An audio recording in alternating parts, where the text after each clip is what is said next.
अस्सलाम वालेकुम एवरीवन। उम्मीद है कि आप सब खैरियत से होंगे। जैसे कि आप लोग जानते हैं कि हमारी कलेक्टिव एनर्जी रीडिंग है। हमारी इस कलेक्टिव एनर्जी रीडिंग में मैं हमेशा आप लोगों से ये कहती हूँ कि जो एनर्जी आप लोगों से रेजोनेट करती है सिर्फ वही आप लोग सुने, बाकी को आप छोड़ सकते हैं। ठीक है। अगर आपको आज लगता है कि आपके सामने वाला समझ चुका है लेकिन बोल नहीं पा रहा, अगर आप लोगों को ऐसा फील हो रहा है तो ये एनर्जी बाकी में आप लोगों के लिए है। बाकी आज की आपके पर्सन के इमोशंस क्या हैं, उनकी करंट फीलिंग्स क्या हैं और उन क्या वो आएंगे नेक्स्ट आपकी तरफ, या आपकी लाइफ में अगली क्या चीज़ आने वाली है, ये सारी चीज़ें मैं आप लोगों को आज शेयर करूँगी। बाकी जो हमारे यूट्यूब पे चैनल है द थॉट कॉर्नर, उस पर भी मुझे सपोर्ट करें और साथ ही साथ हमारी जो पर्सनल रीडिंग होती है वो पेड ही होती है। ठीक है। स्टार्ट कर लेते हैं। कार्ड्स पे शफल करूँगी, जो ही आप लोगों से रेजोनेट करे सिर्फ वही आप लोग सुने। देख लेते हैं कि यूनिवर्स आप लोगों के लिए आज के लिए क्या मैसेज ला रहे हैं। हाँ जी, इमोशनल अकाउंटेबिलिटी। अच्छा, इस कार्ड के साथ सबसे पहली बात जो आती है जिम्मेदारी, रिस्पॉन्सिबिलिटी। ये पर्सन अब अपनी फीलिंग से भाग नहीं रहे, क्योंकि यहाँ पे जो एनर्जी आ रही है, ये पर्सन वो थे जो अपनी जो जिम्मेदारियाँ थी उनसे बहुत ज़्यादा भागते थे। ठीक है। उन्हें समझ आ चुकी है कि जो कुछ भी हुआ उसमें उनका भी हिस्सा था। उन्होंने अगर गलत हुआ आपके रिलेशनशिप में तो कुछ पार्ट उन्होंने भी किया। ठीक है, कुछ नहीं, ज़्यादा किया होगा मे बी, लेकिन उनको कुछ लगता है। ठीक है। ये सेल्फ ब्लेम नहीं है, ये इमोशनल मैच्योरिटी की शुरुआत है। वो अब अपनी फीलिंग्स को एक्सेप्ट कर रहे हैं। ठीक है। और एक्सेप्ट कर चुके हैं, बहुत टाइम से एक्सेप्ट कर चुके हैं कि नहीं, मैं भी गलत था और शायद बहुत सारी चीज़ों में गलत था। ठीक है। जैसे लेट रियलाइजेशन, उन्हें थोड़ी देर से समझ आई है, बल्कि थोड़ी देर से नहीं, काफ़ी टाइम हो गया कि आप क्या थे और क्या हो। देखिए, होता है ना कि आपके पास सोना भी हो ना, तो अगर वो आपको अवेलेबल हो ना, तो आप उसकी कीमत मतलब जान ही नहीं पा रहे होते। ठीक है। हीरा हो, सोना हो, हीरा हो, तब भी हम उसकी, जब हमारे पास वो अवेलेबल होती है चीज़, तो हम उसकी वैल्यू नहीं जान देते। लेकिन जब वो चीज़ हमारे पास नहीं होती, हमसे दूर होती है और हमारे सामने होती है ना किसी और के पास, तो हमें उसकी कदर बहुत ज़्यादा होती है। इसी तरीके से जब आप किसी इंसान को बहुत ज़्यादा अवेलेबल होते हो ना, तो वो उसको रियलाइज़ ही नहीं होता कि इसकी कीमत कितनी है। लेकिन जब आप उससे दूर जाते हो ना, तो आपकी कदर कीमत बहुत बढ़ जाती है। ठीक है। तो कहने का मतलब मेरा ये है कि अगर आप किसी के साथ हो भी, तो उसको एक हद तक अवेलेबल रहो। ठीक है, कि आपकी कदर कीमत भी रही उसमें। ठीक है। तो उनको रियलाइजेशन हो चुकी है कि आप बहुत ज़्यादा मेरे लिए मैटर हो। आपके डिस्टेंस ने उन्हें एक तरह से तोड़ दिया है। ठीक है। सॉफ्टनिंग हार्ट, जो दिल पहले सख्त था ना, जो डिफेंसिव था, अब धीरे धीरे सॉफ्ट हो रहा है और बहुत ज़्यादा सॉफ्ट हो चुका है। उनका हार्ट अब प्रोटेक्ट कर रहा है, सॉरी, प्रोटेक्ट नहीं बल्कि फील करना चाहता है। ये वो फेज़ है जहाँ इंसान चुप हो जाता है लेकिन अंदर से बहुत कुछ पिघल रहा होता है। ठीक है। और उनका ये फेज़ चल रहा है इस टाइम पे। उनका हार्ट बहुत सॉफ्ट हो चुका है। Unclear timing. ठीक है। इमोशनल हेजिटेशन और ये सारी चीज़ें, दिल उनका तैयार है लेकिन कदम अभी रुके हुए हैं उनके। उन्हें डर है कि अगर बोल दिया तो चीज़ें बिगड़ जाएंगी। ठीक है। वो आपस आपसे बात करना चाहते हैं, लेकिन कब, ये उन्हें भी नहीं क्लियर हो रहा। ठीक है। वो एनर्जेटिक पुल है उनकी तरफ, चाहे वो इग्नोर करें, चाहे बिजी बन जाएं, एनर्जेटिकली आपकी तरफ खिंचे जा रहे हैं बहुत ज़्यादा। ठीक है। और फियर ऑफ कंसिक्वेंसेस उनको क्या है कि उनको डर है कि अगर बोल दिया तो जवाब क्या मिलेगा। ठीक है। एक्सेप्टेंस का डर है, मतलब कि आपके एक्सेप्ट करेंगे या नहीं करेंगे, रिजेक्ट तो नहीं कर देंगे, या रिग्रेट है किसी चीज़ का बहुत ज़्यादा। ये फियर उन्हें ना स्लो बना रहा है बहुत ज़्यादा, लेकिन स्टॉप नहीं हो रहे वो। उन्होंने बहुत कोशिश किया है कि सब ख़त्म हो जाए, सब कुछ हट जाए और हम दूर हो जाएं, ना मुझे आपकी याद आए और ना आपको उनकी याद आए, इस तरह से ना, लेकिन ऐसा हुआ नहीं है। ठीक है। एनर्जेटिक पुल है बहुत ज़्यादा, ये अट्रैक्शन नहीं है, ये सोल लेवल पर है, सोलमेट कनेक्शन लग रहा है मुझे। उनका दिल आपकी एनर्जी को बार बार फील करता है हर दिन। कुछ टाइमिंग है, जैसे जब उनके पास वो अपने आप को बहुत काम में बिजी करते हैं, ठीक है। जैसे हमारे पास कार्ड था अनक्लियर टाइमिंग, इस कार्ड का मतलब है कि डिले है, डिनाइल नहीं है, ठीक है। आप लोगों की एनर्जी में बहुत ज़्यादा डिले है, अभी क्या अब तक कितना और टाइम लग जाए, लेकिन बहुत ज़्यादा चांसेस हैं कि आप लोग मिलेंगे। ये जिन पर्सन के लिए आप देख रहे हैं आज की एनर्जी, क्वाइट लॉन्गिंग, ये लॉन्गिंग लाउड नहीं है, ये रात के वक्त आती है, साइलेंस में, अकेलेपन में, जब कोई नहीं होता।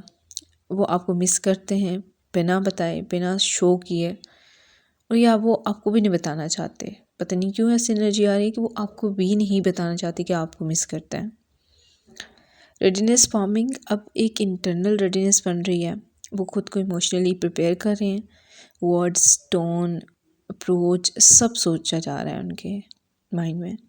ये स्टेप इम्पल्सिव नहीं होगा, ये सोच समझ कर आएगा, ठीक है। अच्छा, अगर आप ये मेल पर्सन के लिए देख रहे हैं ना, तो उन्होंने पहले बहुत ज़्यादा इस तरह से बिहेव किया कि आप बिल्कुल भी उनके लिए इम्पोर्टेंट नहीं हो, लेकिन अब ऐसा नहीं है। एनर्जेटिक रेसेट, इस कार्ड का मतलब है कि पुरानी एनर्जी क्लीन हो रही है, old mistakes, old fear, old reactions सब रिलीज़ हो रहा है। ये एक फ्रेश इमोशनल स्टार्ट की एनर्जी है। अच्छा, वो टोटली सोच समझ कर आ रहे हैं। जैसे मैंने आप लोगों को बताया कि वो पर्सन है कि जिन्होंने पहले बहुत ज़्यादा फॉर ग्रांटेड लिया, लेफ्ट आउट फील करवाया आपको, और अब खुद इस तरह से फील करके उनको बहुत बुरा लग रहा है कि यही चीज़ मैंने उनको फील करवाई थी।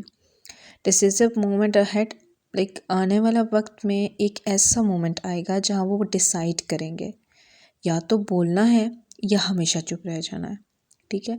हमेशा चुप रहने की एनर्जी तो लग नहीं रही, लेकिन बोलना है और क्या बोलना है ये उनको भी नहीं समझ आ रही। यूनिवर्स में उन्हें पुश कर रही है बहुत ज़्यादा, ठीक है, और वो खुद नहीं आना चाह रहे, लेकिन आपका ये कनेक्शन लिखा हुआ है, ठीक है। तो इस वजह से वो यूनिवर्स उन्हें पुश कर रही है कि आपकी तरफ आए, ठीक है। तो इस वजह से वो बार बार आपकी तरफ पुल हो रहे हैं, एनर्जेटिक पुल है बहुत ज़्यादा, और कुछ रिग्रेट्स हैं, फियर्स हैं, जिसकी वजह से वो ये सब कर रहे हैं। तो आप लोगों की तरफ वो आएंगे, और ये ओल्ड पर्सन ही है। मैंने आप लोगों को बताया था कि आपकी तरफ क्या चीज़ आ रही है, तो वो ये ओल्ड पर्सन का ही आना होगा। अप्रोचिंग क्लैरिटी, उनका कन्फ्यूजन धीरे धीरे ख़त्म हो रहा है, वो समझ रहे हैं कि वो क्या चाहते हैं और किससे चाहते हैं। क्लैरिटी आ रही है काफ़ी ज़्यादा, और क्लैरिटी के बाद एक्शन होता है। तो जब उनको क्लैरिटी मिल जाएगी, प्रॉपर तरीके से फुल क्लैरिटी मिल जाएगी, क्योंकि ये पर्सन जो है वो प्रॉपर जब एक बार सही से कोई चीज़ डिसाइड कर लेते हैं तभी करते हैं, ठीक है। मतलब कि हैप्पीज़ेड में कुछ करने वाले नहीं है ये पर्सन, सोच समझ के हर चीज़ करते हैं, ठीक है। पहले शायद उन्होंने खेल खेल में ये सब स्टार्ट किया, और अब उनके लिए खुद प्रॉब्लम बन गई है। न्यू इमोशनल पैटर्न, इस दफ़ा वो भाग कर नहीं जाएंगे। अच्छा, बहुत ऐसा ऑन एंड ऑफ सिचुएशन इनकी रही है, कभी आना कभी जाना। इस दफ़ा वो कम्युनिकेट करने की कोशिश करेंगे, ये उनको नया इमोशनल पैटर्न है, ठीक है। अवॉइडेंस से अवेयरनेस तक, पहले वो अवॉइड कर रहे थे बहुत ज़्यादा, अब वो अवेयर हो चुके हैं कि अगर वो अवॉइड करेंगे तो आप चेज़ नहीं करेंगे उनको, क्योंकि आपने बहुत टाइम से चेज़ नहीं किया। कुछ लोगों ने तो यहाँ पे ब्लॉक कर चुके हैं, कुछ लोग जो है वो ब्लॉक करने की सोच रहे हैं, और कुछ ऐसे भी हैं जो सोच रहे हैं कि ब्लॉक ना भी किया तो कोई फ़र्क नहीं पड़ता, अब मुझे इस इंसान से कोई फ़र्क नहीं पड़ता, ठीक है। तो इस तरह की एनर्जी भी आ रही है। हाँ जी, मिक्स्ड चांसेस, सच ये कि आउटकम फिक्स नहीं है। अगर स्पेस और पेशेंस मिली तो कनेक्शन ग्रो करेगा। अगर प्रेशर आया तो ऐसा भी हो सकता है कि रीट्रीट भी पॉसिबल है। इसलिए एनर्जी बहुत डेलिकेट है, बहुत ज़्यादा, ठीक है। और अब देखा जाए, अब यहाँ तक देखा जाए तो उनका नेक्स्ट एक्शन सडन नहीं होगा, लेकिन ये इनएविटेबल है। एक सॉफ्ट अप्रोच होगी, एक सटल मैसेज होगा या एक इमोशनल ओपनिंग होगी। और जब जब वो बोलेंगे तो सिर्फ बात नहीं होगी, ट्रुथ होगा। लेकिन मुझे यहाँ पे ये भी एनर्जी आ रही है कि लाइक ये पर्सन वो नहीं है कि जो आपको डायरेक्ट कहेंगे कि हाँ जी, लाइक उनके दिल में ये है। वो कुछ साइंस देंगे कुछ इस तरीके से, या वो डायरेक्ट कम्युनिकेशन कमिटमेंट की बात करेंगे, ठीक है। और उनके पास कोई वो बात नहीं होगी कि आपको कोई क्लैरिटी किसी तरीके से, क्योंकि ये पर्सन ज़्यादा एक्सप्रेसिव नहीं है, एक्सप्रेस नहीं कर पा रहे, इसी वजह से इनको इतनी देर हुई है। और एज डिफरेंस लग रहा है मुझे यहाँ पे, लाइक ज़्यादा एज डिफरेंस लग रहा है मुझे, सिटी का डिफरेंस लग रहा है। लाइक यहाँ पे डिफरेंसेस लग रहे हैं। अब ये डिफरेंसेस में भी एज का भी हो सकता है, कुछ कास्ट डिफरेंसेस भी हो सकते हैं, ठीक है, फैमिली इश्यूज हो सकते हैं, कुछ इस तरीके की एयर प्रॉब्लम्स हैं जिन जो आप भी फेस करेंगे और वो भी। अगर आप लोगों का ये कनेक्शन हो भी गया ना तो आप लोग अभी बहुत सारी प्रॉब्लम्स देखेंगे। जिस एनर्जी में मैं ट्यून इन हूँ ये बहुत ज़्यादा भी प्रॉब्लम्स देखेंगे, ठीक है। टू बी ऑनेस्ट होकर मैं बात कर रही हूँ क्योंकि ये प्रॉब्लम्स नज़र आ रही हैं कि ये प्रॉब्लम्स देखेंगे। अच्छा, तो लास्ट एक और कार्ड देख लेते हैं, साइलेंट एक्सपेक्टेशंस। अच्छा, सही हो गया। अच्छा, ये कार्ड ना लाइक ये बताता है कि वो एक्सपेक्टेशंस रख रहे हैं काफ़ी ज़्यादा, लेकिन बोल नहीं रहे। वो चाहते हैं कि आप उन्हें समझो बिना फोर्स के, वो आपको फोर्स ना करें किसी चीज़ के लिए, वो किसी भी चीज़ के लिए। अभी तक आप लोगों का जो रिलेशनशिप रहा है उन्होंने कभी भी किसी चीज़ के लिए आपको फोर्स नहीं किया। यहाँ पे इमोशंस दोनों तरफ हैं, बहुत ज़्यादा हैं और एक जितने हैं, ठीक है, बस आवाज़ नहीं है। दोनों तरफ से ये बात है, लाइक दोनों तरफ से आप लोग एक तरह से ज़िद में हैं कि नहीं मैं नहीं, वो नहीं, ये इस तरह से।